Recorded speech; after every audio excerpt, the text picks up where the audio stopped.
বন্ধুরা, তারপর আমি এসে গেছি। দেখো তেল ছেড়ে দিয়েছি, এবার আমি এই জল মশলা ধোয়া জলটা, এটা না দিলে তো স্বাদ আসেই না বন্ধুরা, এটা দিতেই হবে। এইটুকুই জল দেবো বন্ধুরা, আর জল দেবো না, মাছটা যাতে সিদ্ধ হয়ে যায়।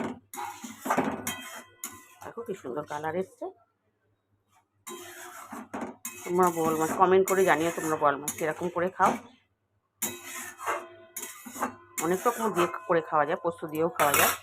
টাটা বাই বাই, রাখছি, নমস্কার। তোমরা সব ভালো থেকো, সুস্থ থেকো, কেমন? লাইক কমেন্ট শেয়ার করতে ভুলো না বন্ধুরা। টাটা বাই বাই, রাখছি, নমস্কার। তোমরা সব ভালো থেকো।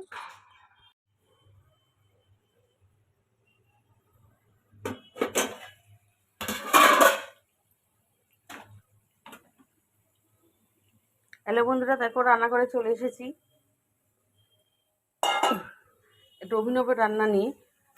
দেখো বোয়াল মাছ ফাটে বলে বোয়াল মাছটা আমি কাটা রান্না করছি। দেখো তেল দিয়ে, মশলা দিয়ে, পেঁয়াজ, আদা, রসুন, সব কাঁচা লঙ্কা বাটা সব দিয়ে আমি মেখে বসিয়ে দিয়েছি। বোয়াল মাছ তো প্রচণ্ড ফাটে বন্ধুরা।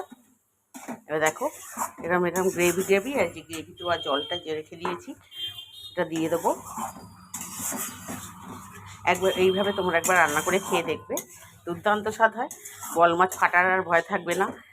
সর্ষের তেল মাখিয়ে নিয়ে ভাজলে পরে আর ফাটে না, তাহলেও একটা বোয়াল মাছের প্রতি একটা ভয় থেকেই যায় বন্ধুরা। এইভাবে রান্না করবে। আমি কিছুক্ষণ পর আবার ঘুরে আসছি, জলটা দেবো যখন তখন তোমাদের দেখাবো।